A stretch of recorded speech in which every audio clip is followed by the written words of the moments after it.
Hoje tem gente criando bicho e botando o nome de gente em bicho.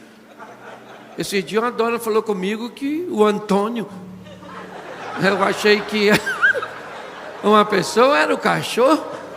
E quando ela me disse que o cachorro dela chamava Antônio, eu achei que talvez o marido fosse o Rex. Mas, na verdade, para quem está misturando tantas coisas, tá certo? Mas isso demonstra nada mais, nada menos. Sim, alguém chega a dizer o seguinte: olha como está difícil se comunicar. Pastor, o meu cachorro só falta falar. Será que não é exatamente porque ele não fala que ele é seu melhor amigo? Será que se ele falasse, o relacionamento não quebrava? Cuidado que você pode estar rindo de você, sim. Certo? A pessoa diz assim: pastor, meu cachorro parece... Gente, não parece. Gente não tem cauda, não tem... E o cachorro sabe que não parece gente. Quando você põe um cachorro na cama para dormir, eu imagino ele olhando, pensando: nossa, que bicho é esse? Ou seja, seu cachorro não parece gente. É você que está parecendo bicho. Então as coisas estão muito confusas. Eu adoro cão, tá bom? Tem 5 cães, fique claro. Mas bicho é bicho. Tudo tem nome de bicho, casa, dorme lá com os bichos, come ração de bicho, tudo. Então, se você quer, deixa eu te dar alguma coisa, já eu vou entrar no texto aqui. É que eu estou conversando com você para me calmar.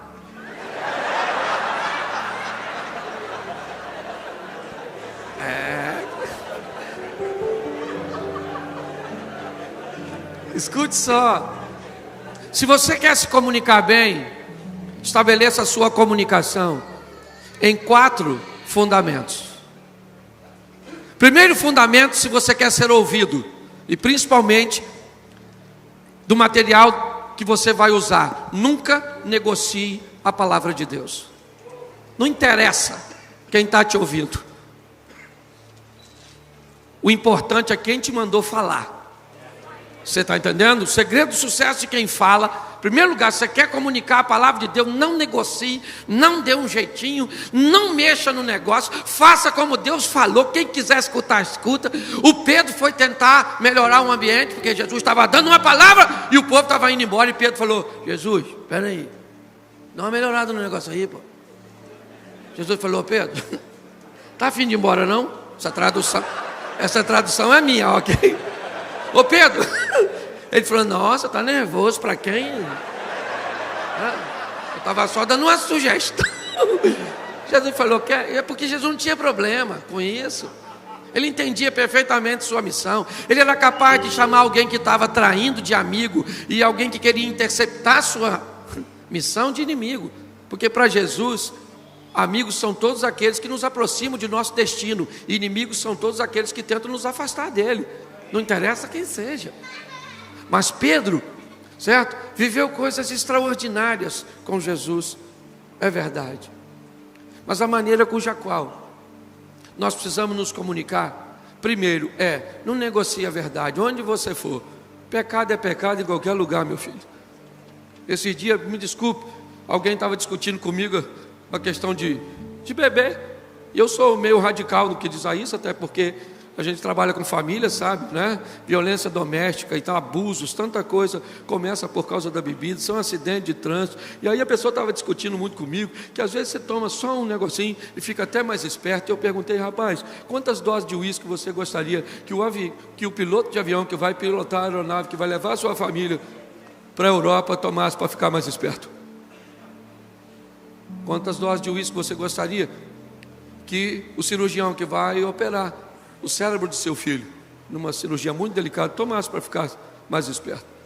Porque me parece que todas as vezes que alguém se coloca diante de algo muito importante, uma das coisas que deve evitar é o álcool. Então, desde que seja bem dito, dá para você falar quase tudo. Vou abrir aqui, né, para te mostrar isso. Um rei sonhou que os dentes dele caíam tudo e ficava um dente só. E ele escovava o dente com todo carinho, e o dente caiu também. E de repente ele acordou apavorado, banguelo, certo? Botou a mão na boca, os dentinhos ainda estavam ali. Ficou louco, mandou chamar seus sábios e disse: eu tive um sonho terrível. Sonhei que meus dentes caíam tudo, ficava um dente só. E eu escovava o dente caía também. Eu preciso saber o significado, que eu não estou conseguindo dormir mais, eu estou ficando doido. Chamaram um sábio, e ele contou a história. O sábio falou assim: majestade, isso é terrível. Ele falou: o que significa? Significa cada dente desse que está caindo é um parente seu, que vai morrer. E o último dente é o seu. O rei falou: prende esse miserável, porque falou coisas ruins a meu respeito. Prende esse infeliz, dando notícia ruim. Eu já não estou dormindo, escutando isso. Aí é que eu não durmo. E chama o outro sábio. Alguém foi chamar um outro sábio, e o que foi chamar já deu a notícia. Rapaz, presta atenção no que tu fala, porque o anterior já foi preso, mano. Ele falou: deixa comigo. Chegou lá, o rei falou: sonhei que os dentes caíam tudo. E eu escovava o dente. E o sábio olhou e falou: mas isso é sensacional. O rei falou: ele falou: claro, uma notícia fantástica, majestade. Fique tranquilo, isso é sinônimo de longevidade. O que esse sonho diz é que o senhor vai viver mais que todos os seus familiares. Ele falou: dá presente para esse cara, que ele falou coisa boa a meu respeito. Na saída, o porteiro chamou o cara e disse: irmão, mas peraí, você falou a mesma coisa que o outro. O outro falou: os parentes morrem tudo primeiro, você morre por último. E você falou: ele vai viver mais que todos os outros. Ele disse: eu falei a mesma coisa, só que de um jeito diferente. Então não negocie com a verdade, você só tem que descobrir como é que vai falar. E se você é casado, sabe do que eu estou falando. É ou não é? Se você é casado, você sabe o que eu estou dizendo. Comunicação. Esses dias fui com a minha esposa para a igreja, no meu carro. Ela foi comigo, eu e ela, no mesmo carro. Eu moro 1 quilômetro de distância da igreja. No final do culto eu notei que ela saiu. Ela tinha me dito que estava com um pouquinho de dor de cabeça. E aí então, quando o culto terminou, eu estou saindo, alguém perguntou: pastor, cadê a pastora? Eu falei: eu acho que está lá no gabinete. E aí um obreiro meu me disse: Cláudio, ela foi embora. Quando falou que ela foi embora, eu levei um susto, porque ela tinha ido comigo. E há um protocolo entre pessoas que saem juntas. Se alguém vai embora, avisa: fui. E ela não avisou. Eu também não vou dar material para os inimigos, certo? Me comportei como se ela tivesse me avisado. Ela já foi. Glória a Deus, já deve ter ido preparar a comida. Certo? E bem, tudo tranquilo. Juntei as minhas emoções, conversei com minha alma, como fez o salmista: fica quieta dentro de mim, ó minha alma, espere em Deus. Ok? E fui lá, né? Fui para casa. Cheguei em casa, estava ela deitada assistindo televisão. E aí eu disse para ela: querida, você avisou alguém para me avisar que você foi embora? E ela disse: não. Quando ela falou não, eu também não sou de ferro, eu sou gente. Saí de perto para recompor as minhas emoções, certo? E toda a vontade, entendeu? Deu vontade de ser meio como um esquartejador, resolver por parte. Mas aí fui, respirei fundo, tomei um banho, voltei. E aí ela me disse assim: meu amor, quer comer alguma coisa? Eu desço e faço. Quando ela fez isso, eu entendi que minha mulher não sabe usar a palavra perdão. Errei. E ela estava me pedindo perdão, dizendo: eu errei, querendo me agradar, porque tem gente que não consegue falar só falar se não vai. Eu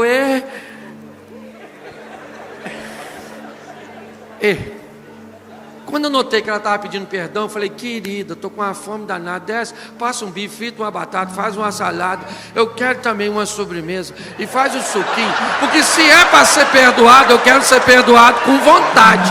Eu estou bem ofendido, então já que eu estou bem ofendido, eu quero perdão com força, certo?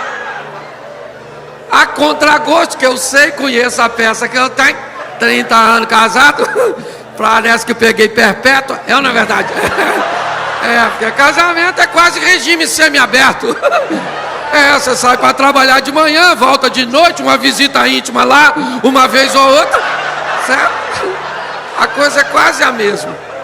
Na hora de deitar, de dormir, eu falei, eu ainda vou nisso, que dá para mexer, porque a comunicação estava tão obscura, que dava para eu mexer. E aí eu falei para ela, querida, vamos tentar de novo? Fala. Eu, rei. Ela, Como quem diz, Cláudia, eu já desci, passei o bife, fiz o arroz. Eu já pedi perdão, segundo o meu modelo. Eu falei, não, mas eu quero. É lógico que ela não me disse isso, que ela nem sabia que eu sabia que ela estava pedindo perdão, que eu estou contando para vocês. Mas ela não. Porque quando você vai se comunicar, é muito importante você entender o modelo das pessoas. É igual quando Jesus diz para os discípulos, vão vocês que eu vou depois. Ele não diz que horas iam, escureceu. De repente ele aparece andando sobre as águas e alguém grita, é um fantasma. A última coisa que alguém que estava dentro do barco gostaria de ouvir era essa informação. Porque não tinha para onde correr. Então no meio do mar é um fantasma, ninguém pôde correr, gritou todo mundo simultaneamente. E olha que nem tinha mulher, era só homem. E foi um grande escândalo. E aí então, Jesus diz, calma gente, não falei que vinha? E eles devem ter pensado, mas deveria ter falado como. Ok? E aí Pedro, num ato sensacional, diz, em contrapartida daquele grande desafio, se é o Senhor mesmo, eu gostaria de andar também por cima d'água. Sempre quis, quando minha rede agarrava. Então disse o Senhor a Samuel, verso 1, até quando terás dó de Saul, tendo eu o rejeitado, para que não reine sobre Israel? Enche o teu vaso de azeite e vem, enviar-te-ei à casa de Jessé, o belemita, porque dentre os teus filhos me tenho provido de um rei. Então disse Samuel ao Senhor, como irei eu? Ouvindo Saul vai me matar. Então disse o Senhor a Samuel, toma uma bezerra dentre as vacas em tuas mãos e diz, vim sacrificar. E convidarás Jessé aos seus filhos ao sacrifício, te farei saber o que há de fazer, e ungir-me-ás a quem eu te disser. Então fez Samuel o que disseram ao Senhor, e veio a Belém. Então os anciãos da cidade saíram tremendo, disseram, é de paz a sua vinda? Ele diz, é de paz, o santificou e convidou o sacrifício. E sucedeu que entrando Eliabe o viu e disse, certamente está perante o Senhor o seu ungido. Porém o Senhor disse a Samuel, não atente para a sua aparência, nem para a altura da sua estatura, porque eu tenho rejeitado, porque o Senhor não vê como vê o homem vê o que está diante dos olhos, porém o Senhor, olha para o coração. Depois você lê o restante. Escute aqui, rapidinho, olhe para mim, eu preciso mostrar isso a você. Deus foi lá nas montanhas e conversou com o profeta e diz, vai a Belém, na casa de Jessé, fazer uma visita a Davi. A visita não era para Jessé, a visita era para Davi. E a primeira visita que ele recebe aqui, que eu quero destacar, ele não está em casa. E olha que coisa interessante, será que Deus não sabia que ele não estava em casa? Porque se era para visitar Davi, não era para Samuel ter ido até o campo onde ele estava apacentando? Mas não. Samuel chega, ele tem um protocolo, um modelo mental. É importante nós entendermos isso. Modelos mentais. Se você vai lidar com Deus, cuidado com Ele. Cuidado. Jesus aborda um religioso e ele diz, minha filha precisa ficar curada porque está quase morta, então eu preciso que o senhor vá na minha casa para tocar nela e orar por ela. Esse é o modelo de Jairo. Mas quando a história vai para o militar centurião, o modelo muda e ele diz, não precisa ir na minha casa, eu sou um homem que tenho soldados a meu serviço, então basta que eu diga, vai, ele vai, vem, ele vem. Então é só o senhor mandar. É um modelo mental. Quando Deus muda, até mesmo com a mesma pessoa, como aconteceu com Moisés. Moisés, nós vamos tirar água. Então você toca na rocha, tocou na rocha, saiu água. Beleza, teve sede de novo. E aí Moisés, agora não toca mais na rocha, é só falar com ela. Mas o modelo anterior está impregnado. Se deu certo da outra vez, quando eu toquei, por que não toco de novo? E se você parar para dar uma olhadinha, o texto diz que saiu muita água da segunda vez. O resultado foi muito melhor do que da primeira vez. Porém, Deus não trabalha simplesmente com resultado. Antes de resultado, Ele trabalha com aceitação. Buscai primeiro o reino de Deus e sua justiça. No princípio criou Deus céus e terra. Ajunte tesouros onde a traça, o ladrão e o ferrugem, porque o céu sempre vai vir primeiro. Sempre. Quem coloca o céu em primeiro, se você é pai, sabe disso. Nós já vimos aqui um texto extraordinário, a narrativa do pastor Hernandes. Mas quando você abre sua Bíblia, Marcos 6:20, o texto diz: como Herodes respeitava, escutava e protegia João. Preste atenção. Para Herodes, João não é qualquer um. O texto diz claramente, dá para colocar aqui, porque Herodes temia João, sabendo que era homem justo e santo, e o tinha em segurança, e quando ouvia, ficava perplexo, escutando de boa mente. Preste atenção.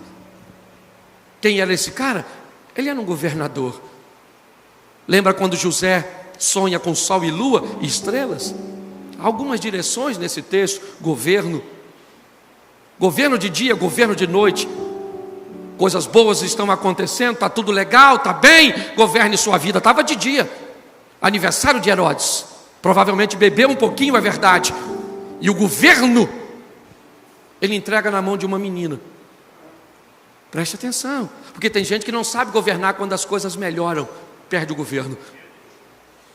E é assim que funciona. Tem gente que se piorar também perde o governo. Vamos embora, vamos lá para Pedro e Judas. Era noite para todos dois, um traiu, o outro negou. A diferença é que Pedro conseguiu o governo quando as coisas ficaram obscuras, e Judas perdeu. Quando nós olhamos, nós precisamos entender que Deus está no controle de todas as coisas. Voltando para o texto, Davi vai receber a visita de Samuel, que unge na presença de seus irmãos. Samuel não está entendendo direito como o mais novo vai se tornar rei. As coisas não são muito claras, mas Deus está dizendo: pode ungir e ir embora para Ramá, porque eu vou estar com ele. As coisas começam a mudar para Davi, é verdade. Eu não sei te precisar muito bem se ele mata o leão ou o urso, depois ou antes da unção. Não vou entrar no mérito aqui agora. Eu sei que ele está tendo experiências extraordinárias. Ele começa a ser escolhido para estar em determinados lugares, porque Deus é com ele. Eu conheço um garoto, filho de Jessé, boa aparência, bom de palavras, tem postura, valente. Mas o melhor e mais importante de tudo, o Senhor é com ele. E os músicos do palácio de Saul são descartados para que aquele menino que tangia sua harpa e protegia aquele pequeno rebanho, agora entre para servir o rei. Pare para pensar nisso. Aquela primeira visita mudou a história dele, é verdade. Mas no versículo 19, ainda no 1 Samuel, coloca para mim, 1 Samuel 19:11, a segunda visita chega lá. Isso, porém Saul, naquela mesma noite, mandou mensageiros à casa de Davi, que o vigiasse, para ele o matar pela manhã. Disto soube Davi por Mical, sua mulher, que lhe disse: se não salvares a tua vida esta noite, amanhã serás morto. Preste atenção. E parece que os inimigos de Davi vão mudando. Em cada ambiente ele tem que enfrentar um desafio diferente. Provavelmente o primeiro animal que ele matou não lhe ofereceu tanta resistência. Provavelmente uma ovelhinha cuja qual ele criara. Se ele não matou, pelo menos deve ter enfrentado um lobo, também um dos grandes opositores ao pastor daquela época. Depois ele enfrenta o leão, depois ele enfrenta um urso. Mais à frente ele enfrenta o gigante, Golias. Mas agora ele recebe na sua casa, porque se você observar, é uma trajetória, o inimigo só vai aumentando, porque é a pressão que nos leva para cima, é a pressão que nos faz crescer. A próxima fase sempre só vai ser alcançada por uma pressão. E se você acha que o urso era perigoso, se você acha que o leão era perigoso, se você acha que Golias era perigoso, é porque você não tem noção do que é ser perseguido pelo rei, que tem autoridade sobre todo o seu exército. Alguém que você não pode fugir, você trabalha para ele. É naquele ambiente que Davi está inserido. E a segunda visita, ela não vem de Deus. A primeira foi exatamente Samuel entrando na casa de Jessé e ungiu Davi. Agora não, são soldados, homens de Saul, querendo matá-lo. O que não deu certo. Não deu certo? Não. O leão não matou, o urso não matou, o gigante não matou, o rei não matou. E vida que segue, Davi. Vamos embora. Mas agora, no capítulo 12, 2 Samuel 12, estou acelerando um pouquinho. 2 Samuel 12, verso 4, coloca para mim. Vindo um viajante, é a terceira visita.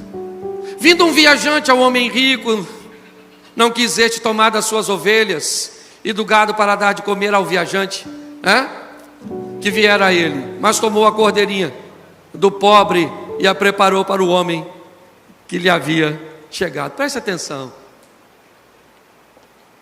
Bom, já que as presas do leão não mataram Davi, já que as garras do urso também não fizeram, a espada de Golias também não foi suficiente, a lança de Saul também falhou. Então o diabo diz: eu vou mudar o campo de batalha. Talvez ele não perceba, talvez ele não sinta que eu mudei a minha estratégia de ataque. E quem sabe uma mulher nua seja o suficiente para derrubá-lo. O campo de batalha muda. O diabo está estudando você e a mim, tentando descobrir um ponto fraco, um ambiente cujo qual ele consiga levar alguma vantagem.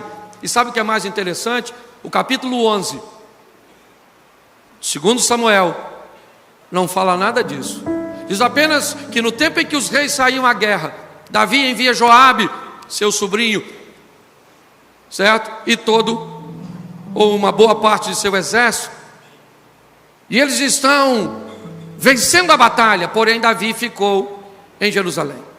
Depois de levantar uma certa tarde, caminhar pelo palácio, enquanto o texto diz que ele deveria estar na frente de batalha. O que tem na frente de batalha, onde ele deveria estar? Vitória. Se ele estivesse lá, ele estaria ganhando. Mas quando o diabo consegue remover você de onde Deus quer que você esteja, muito cuidado, você pode se tornar um alvo fácil. É a história do filho pródigo. Eu não posso atingir o pai, então eu vou atacar o filho do pai. Mas eu não posso atacar o filho do pai, porque o filho do pai está na casa do pai. Então eu coloco algo interessante fora da casa do pai, levo o filho para fora, e lá fora ele é um alvo fácil para mim. É mais ou menos esse o circuito. Quando nós olhamos para esse texto, o que vemos? Davi caminhando sozinho no palácio, pelo menos no capítulo 11. No capítulo 11 ele está sozinho. Chama Batseba, se deita com ela, ela engravida, aquela história toda que você sabe. Mas no capítulo 12, quando o profeta chega, o profeta vê alguém que não está no 11. E o profeta diz: Davi, na sua província tem um homem rico e um pobre. Nós já sabemos que o rico é ele e o pobre é Urias. Este homem rico tem muitas ovelhas e vacas. O profeta está se referindo às esposas de Saul, que Davi ganhou como despojo, e tantas outras mulheres. E a cordeirinha é Batseba de Urias. Mas o texto diz: mas chegou um visitante. Ele chegou, mas chegou onde? Que a gente não está vendo esse cara. No capítulo 11, Davi está sozinho. Não está, meu irmão. Não está, porque o mundo espiritual, ele tenta o tempo inteiro conspirar contra mim e contra você. O tempo inteiro buscando uma ocasião contra nós. Ele está lá. Mas quem é esse viajante? Dá um pulinho no livro de Jó. De onde vem Satanás? Eu venho de viajar, estou rodeando, passeando pela terra. Eu estou buscando uma casa, uma igreja, um ministério, uma família, um negócio onde eu possa entrar. E o que Davi viu? Uma mulher tomando banho. E ele era homem e não tem problema nenhum, pelo amor de Deus. Vamos motivar os hormônios.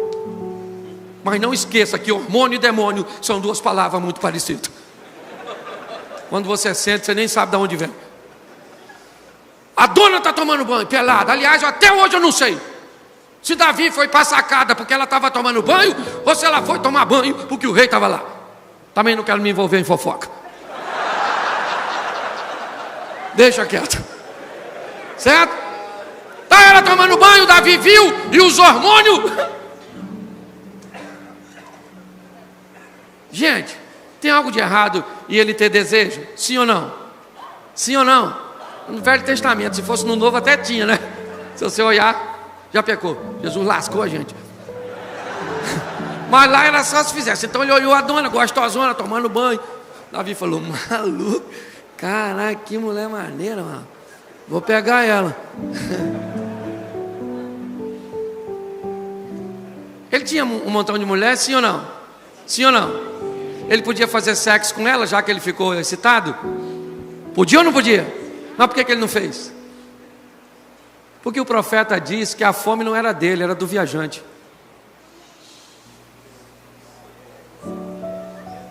Se ele fizesse sexo com uma de suas esposas, ele estava alimentando a Deus, porque ele estava obedecendo aquilo que Deus determinou e deu a ele. Porque a fome do inimigo tem a ver com pecado, tem a ver com desobediência. Então ele não podia se deitar com uma de suas esposas, tinha que pecar, porque era para alimentar o inimigo, o viajante. E sabe o que é mais interessante? É que depois que o viajante se fartou, ele fez o quê? Ele foi embora. E quem é que ficou para pagar a conta? Davi. Aí chegou Natan. E olha que Deus não foi nem Nagol, foi Natan.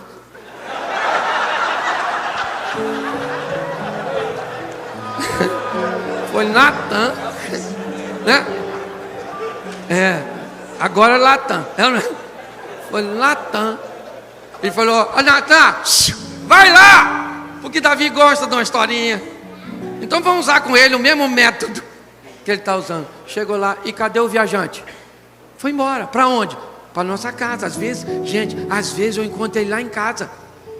Você nunca encontrou não, né? Às vezes eu vejo. Estou lá com minha cara, do nada eu começo a me irritar com a mulher comigo. Eu já não sei se o visitante está aqui, se está lá.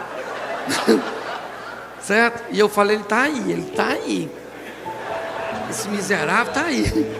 Quando o visitante aparecer na sua casa, apresente ele, o residente. Fala para ele: querido, você aqui é só visita. Eu tenho alguém que mora aqui e que governa a minha vida. Certo? Porque Natan é o quarto visitante. É o que vai lá para ajustar as coisas. Davi falou: pequei, caraca. E Deus falou: Dan. Eu acho maior barato quando Deus vai falar com Davi, sabe, através de Natan. Deus falou: Davi, eu vou falar agora para tu não vai morrer não. Vai não. Perdoado foi o seu pecado. Beleza. Vou falar uma coisa para tu, Davi. Ninguém vai falar mal de mim por sua causa não, porque se você não zela pelo seu nome, eu zelo pelo meu. Meu irmão, vou falar uma coisa para você. Nós somos representantes do nome do Senhor. Se você não zela pelo seu, ele zela pelo dele. Não brinca com o nome dele não, meu irmão.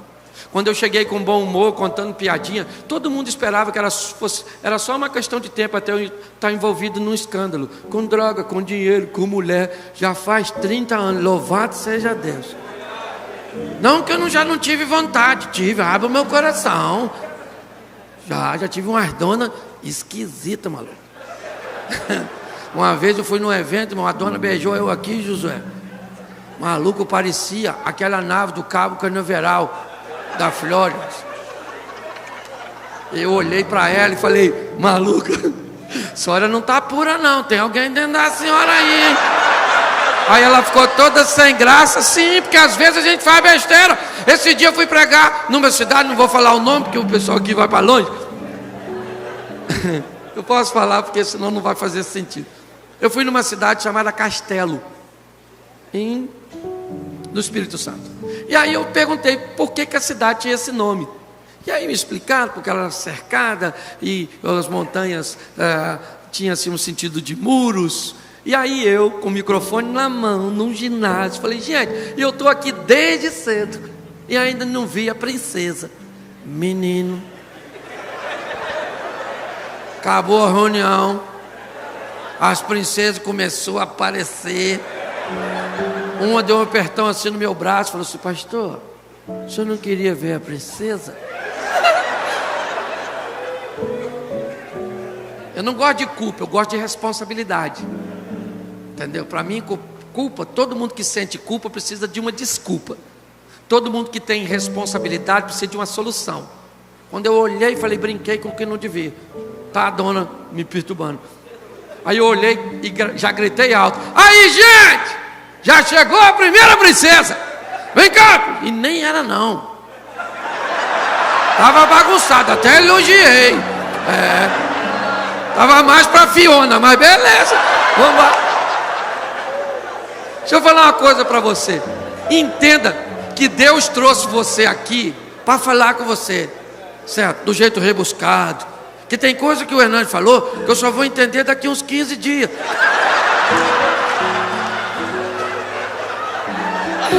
E tem coisa que eu falei que você nem entendeu nem vai.